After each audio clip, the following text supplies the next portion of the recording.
Adirondack High Peaks, New York, August 1948. The air was still warm, thick with the scent of pine and damp earth, but the angle of the sun already held a warning. Winter was a predator in these mountains, and it stalked the calendar. For the men gathered by the county road, watching Bruno Caligaris work, the season's threat made the scene before them less a curiosity and more an offense. Bruno was building a wall. Not a foundation, not a fence, not a house. Just a wall, standing alone in the middle of his cleared acre.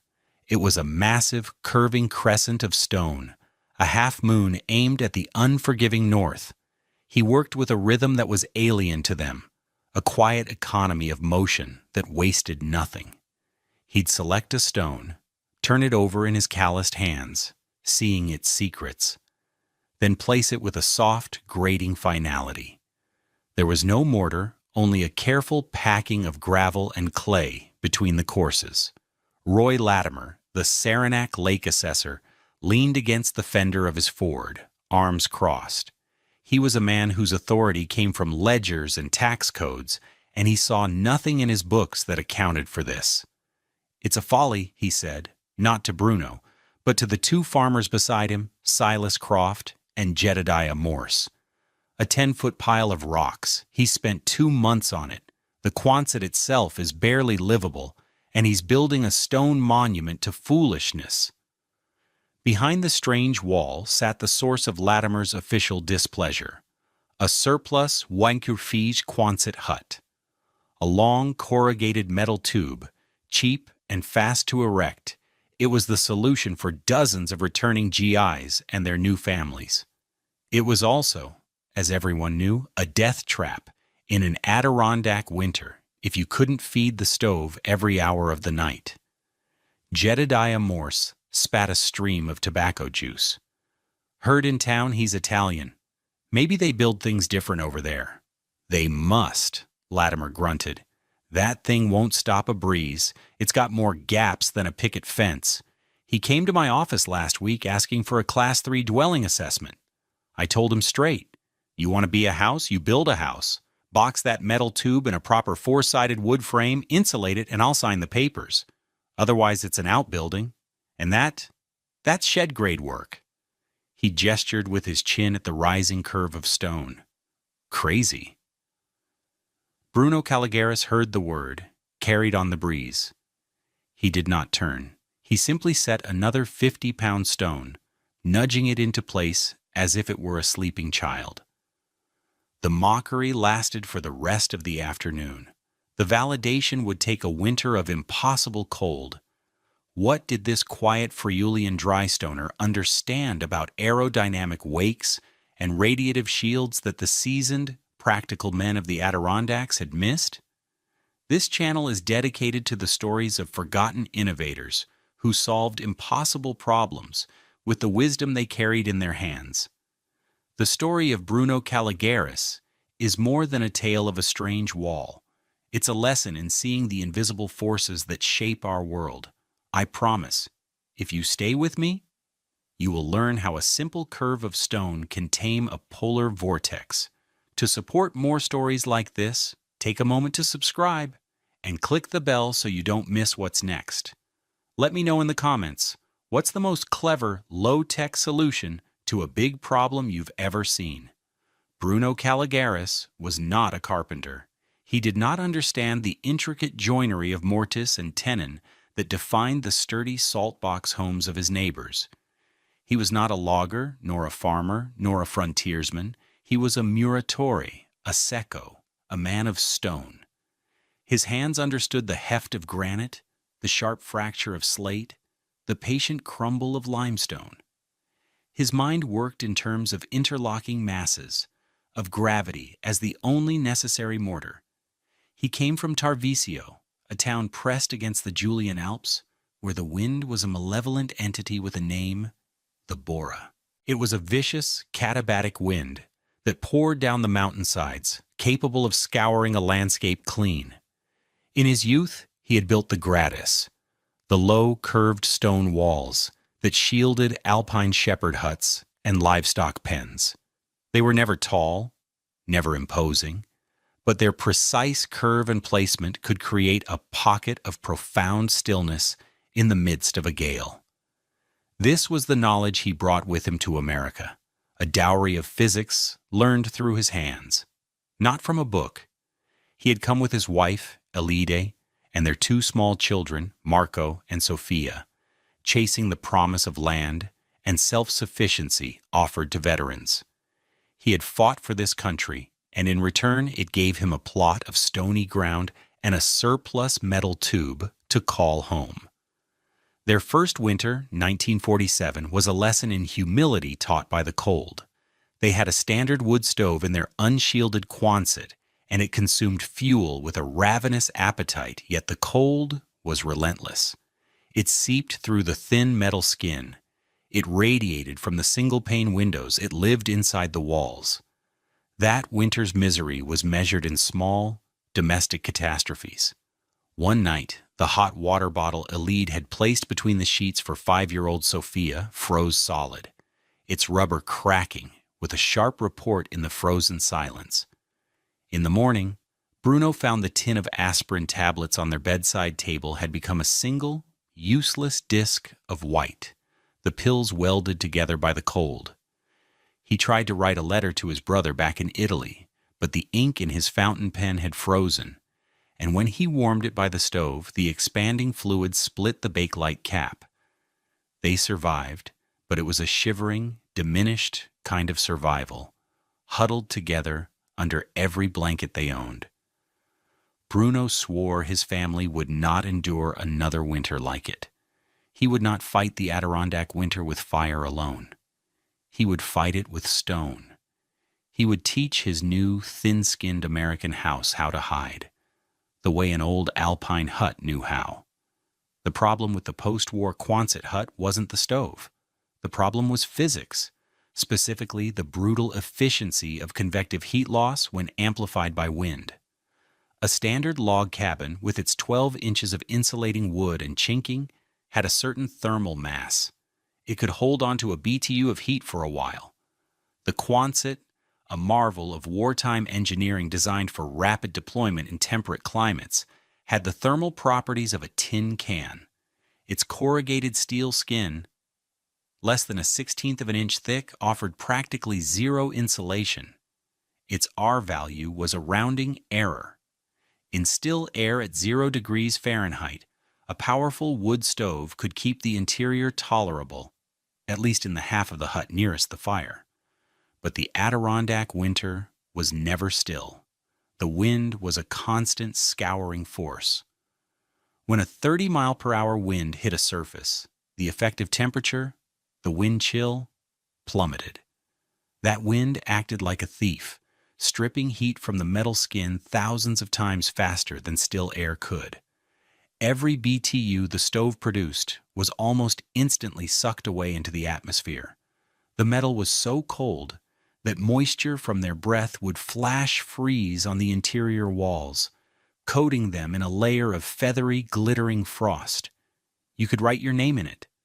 The other families in the valley with Quonsets faced the same battle. The Cheneys, 2 miles down the road, had installed a second stove, doubling their fuel consumption. They were burning through their wood pile at an alarming rate. Frank Cheney confessed to Bruno at the general store that his children slept in their coats and hats. The Millers, a young couple with a newborn, had tried tacking insulating tar paper to the interior, but the condensation that formed between the paper and the metal turned it into a soggy, useless mess that soon froze into stiff, icy sheets. The conventional wisdom was Latimer's wisdom. Build a house around the house. Use the Quonset as an inner shell, and erect a standard insulated wood frame around it. It was a sound idea, but it cost money and time that Bruno Caligaris did not have. He had stone, and he had knowledge. By mid-September, Bruno's wall was complete. It stood 10 feet tall at its highest point, a graceful, powerful crescent whose horns tapered to the ground. The base was a full 5 feet thick, a massive foundation of the largest stones he could move, tapering to about 2 feet at the top. He had laid each stone with meticulous care, canting them slightly inward, so gravity itself locked the structure together. The curve was perfect, a section of a circle with a radius of nearly 40 feet. It stood 16 feet from the northern face of the Quonset hut, a detached, silent guardian. Elide had watched him work all summer, bringing him water and bread. "It is a beautiful wall, my love," she said one evening, her voice soft. "It looks like the walls near your uncle's malga in the mountains. But the neighbors, they think you are building a ruin." "Let them," Bruno said, his English simple and direct. He wiped his hands on a rag. "This is not a wall to keep things out. It is a wall to make the wind go around." Roy Latimer made his final official visit in early October. He walked the length of the wall, kicking at its base with his boot. The stone didn't budge. He squinted at the Quonset behind it. "Caligaris," he began, his tone heavy with bureaucratic finality, "I'm posting the assessment tomorrow. This property is rated Class 5, non-dwelling. That wall is an unpermitted agricultural structure. It's shed grade, and I can't in good conscience approve any VA-backed loans for improvements until you front this hut with a code-compliant, 4-side wood frame." The criticism was specific, technical, and delivered with the full confidence of local authority. It was an economic threat. A Class 5 rating meant higher insurance, no loans, and the official judgment of the community that he was living in a glorified shed. Bruno simply looked at Latimer, then at the wall, then at the sky to the north, which was the color of slate. "The wood frame fights the cold," he said quietly. "My wall teaches the house to hide. We will see which is better." He turned and went back to splitting wood, leaving the assessor standing alone in the shadow of his work.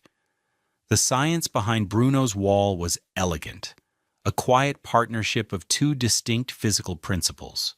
The first was aerodynamics. A solid, flat wall facing the wind creates turbulence and eddies. But a curved wall, a gradis, behaves differently. It coaxes the wind. As the powerful north wind flowed toward the crescent, the concave shape would catch it, lift it, and guide it smoothly up and over the top. This created a large wind shadow, a pocket of relatively calm air in the lee of the wall.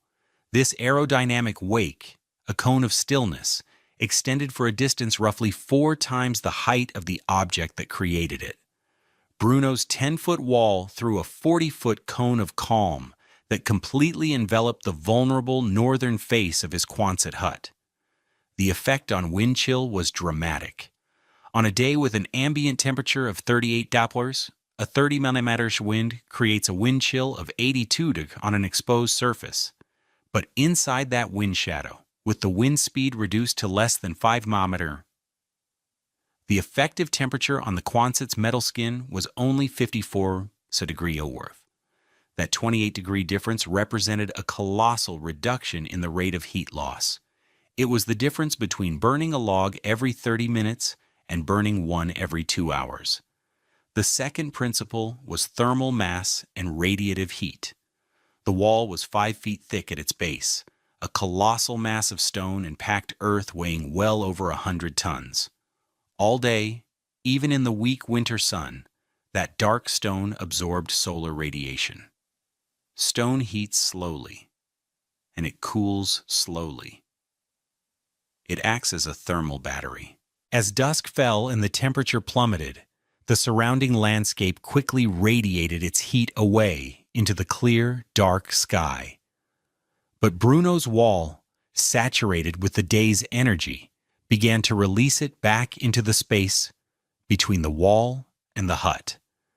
This wasn't a blast of heat you could feel, but a gentle, persistent emission of long-wave infrared radiation. It created a microclimate in that 16-foot gap. The wall had a thermal lag of approximately 14 hours. It was still giving back the previous afternoon's sun long after midnight, At the coldest part of the night, it didn't just block the wind. It actively warmed the air that touched the house. It was a shield that fought back. That December, the winter came not as a storm, but as a presence. An Adirondack cold dome, a vast, heavy mass of Arctic air, settled over the high peaks and refused to move. For 9 consecutive days, the thermometer at the Saranac Lake Post Office never rose above 30 Fahrenheit. At night, in the low-lying valleys like the one where Bruno had settled, the cold pooled and deepened, dropping to 38 degrees and staying there. The air was so cold, it felt solid, a physical weight on the lungs. The snow, fine and dry as sand, was squeaked underfoot. Then, lake effect bands off Champlain began to stream inland, dumping 18 inches of powder across 2 nights, burying the world in a silent, frigid blanket. For the Cheneys and the Millers, it was a state of siege. They burned through their wood piles, their stoves glowing a dull cherry red day and night. Still, the frost crept inward, a thick white rind on the metal walls. Their windows were opaque with ice. Life shrank to the small circle of warmth around the stove. At the Caligary's home, life went on. The wood stove burned, but it burned gently, its damper nearly closed. A single load of seasoned maple would last for hours. The north-facing wall of the Quonset, the one nestled in the calm air behind the stone crescent, was cool to the touch, but it was not coated in ice. In the small root box Bruno had built against that wall, a space that in any other Quonset would be frozen solid, their vegetables were perfectly preserved. The most telling sign was a simple, domestic act. Every 2 days, Elide would mix flour, water, and yeast. She would place the bowl on a small shelf on the north side of the hut, the coldest side. In the gentle, still air of the wind shadow, shielded from the brutal convective theft of the cold, the yeast would slowly, patiently do its work. The smell of rising bread dough filled their small home, a scent of impossible normalcy in the heart of the great cold. The numerical contrast was stark. Outside the wall, the wind chill was 80 degrees. Inside the wind shadow, it was a merely frigid 52 degrees. But the image contrast was more powerful. At the Cheney house, water for washing froze in the basin a few feet from the stove. In Bruno's house, 7-year-old Marco sat on the floor, far from the stove, carefully assembling a model airplane, his fingers nimble and warm. On the 7th day of the cold snap, Roy Latimer set out on skis. He had a survey to conduct on a parcel of state land 2 ridges north of the Caligaris place. It was miserable work. The cold was a physical pain, and the wind had a razor's edge. By late afternoon, as dusk began to bleed purple into the gray sky, he turned for home, the wind now directly in his face. He was a mile from Bruno's property when he felt the sickening lurch of equipment failure. The metal toe piece on his right ski binding had cracked in the cold. He cursed, his breath turning to instant frost. He couldn't fix it here, exposed on the open ridge. The wind was brutal, stealing the dexterity from his fingers in seconds.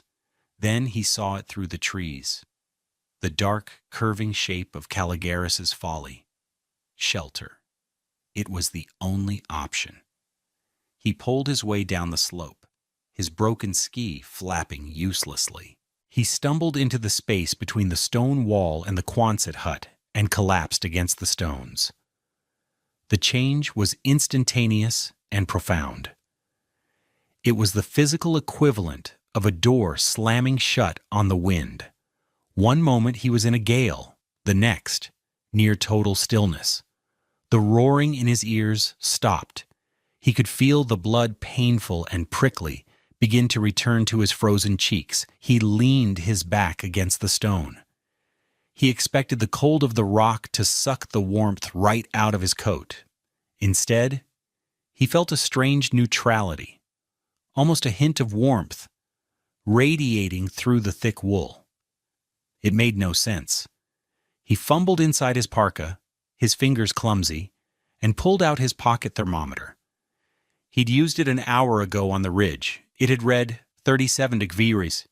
He hung it on a nail he found sticking out of the Quonset wall and went to work on his binding, pulling out a small pair of pliers and some wire. It took him 10 minutes of frustrating, focused effort.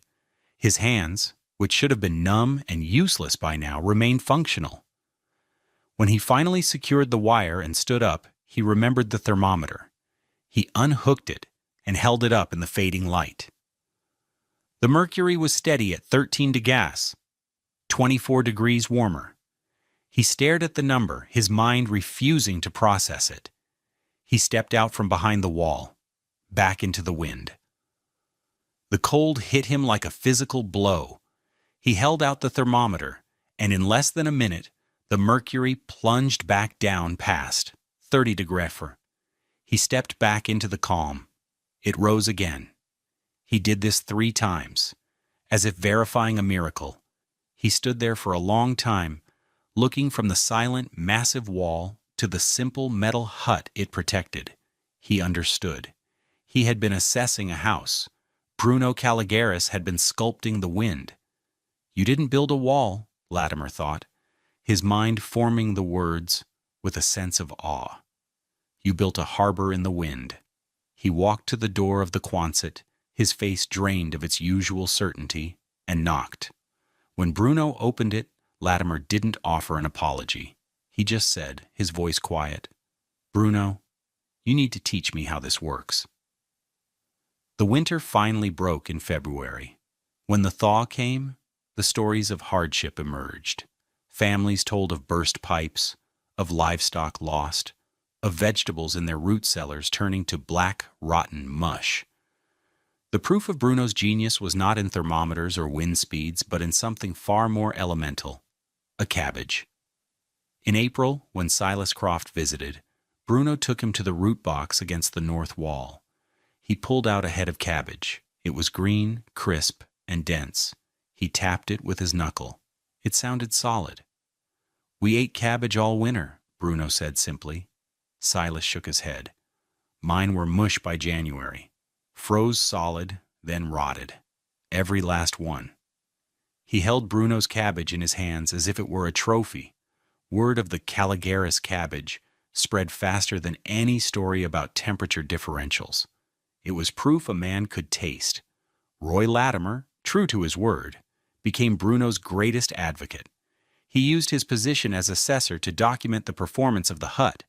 He measured wood consumption, recording that Bruno used less than a third of the wood of his neighbors in identical Quonsets. He took Bruno's hand-drawn sketches of the wall's dimensions and curve and had them professionally drafted. He knew there were hundreds of veterans across the state living in these surplus huts, fighting the same losing battle against the cold.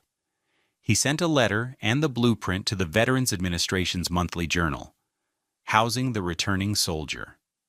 He titled his article, "A Lesson in Ancient Physics for the Modern Homesteader." The editors were skeptical until Latimer included the notarized affidavits from Silas Croft and 2 other neighbors, alongside a week-by-week chart of comparative wood consumption. The article ran in the March 1949 issue. The response was immediate. Letters poured in from across the Northeast. Veterans who had been on the verge of abandoning their Quonsets saw a lifeline. The design was simple, the materials were often free for the gathering, and the result was proven. That summer, a strange new form of architecture began to appear in the Adirondacks, the Catskills, and the Green Mountains of Vermont. Men began hauling fieldstone, building their own protective crescents. By the fall of 1949, 31 Adirondack Quonset homes were shielded by a variation of Bruno Caligaris's windbreak wall. The idea spread not through formal channels of architecture or engineering, but through the practical grapevine of people who simply needed to stay warm. What Bruno Caligaris had built out of old-world memory was a startlingly advanced piece of environmental design. He had no vocabulary for it, but he had created a passive system that anticipated the principles of modern building science by decades. The concept of using berms or landscape features to alter airflow around a structure is now a fundamental part of sustainable architecture, often modeled with sophisticated computer software. His use of the wall as a thermal battery, absorbing solar energy and re-radiating it at night, is the very essence of passive solar design, a cornerstone of energy-efficient construction. He had, without formal training, mastered the interplay of convection, radiation, and thermal mass. He had treated the environment not as an enemy to be walled out, but as a system of forces to be understood and redirected. Modern engineers would call it a turbulence shield or a radiant baffle. Bruno just called it a wall. It was a reminder that the laws of physics are constant, and the wisdom to use them can be found not just in textbooks, but held in the collective memory of a trade. The quiet genius of Bruno's solution was not in its strength, but in its understanding. The frontier mindset, born of necessity, often defaulted to brute force, thicker walls, bigger fires, more insulation. It was a direct fight, a war against the cold. Bruno Caligaris did not declare war. He was a diplomat. He knew the wind was too powerful to fight head-on. You could not stop it, but you could persuade it. You could offer it a path of less resistance, a smooth, curved surface that would guide it away, leaving a pocket of peace in its wake. He didn't shelter the metal house against the cold in an act of defiance. He asked an old wall, born of an ancient mountain wisdom, to teach a new house how to hide. It was a profound act of humility, an acknowledgement that the most effective solutions often come not from confrontation, but from a deep and respectful listening to the world as it is. Thank you for joining us for this story of frontier ingenuity. If you found this lesson in stone and wind as fascinating as I did, please like this video and subscribe to the channel for more tales of practical genius. We love hearing from you, so please share your thoughts in the comments below. What other lost technologies do you think deserve to be remembered?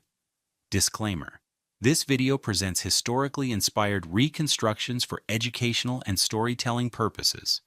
The characters, names, and specific events depicted are fictionalized for narrative effect. However, the techniques and scientific principles discussed are based on real historical practices and established physics. The application of any building technique today should be done in accordance with modern building codes, safety guidelines, and professional engineering standards. This content does not constitute professional, technical, or legal advice.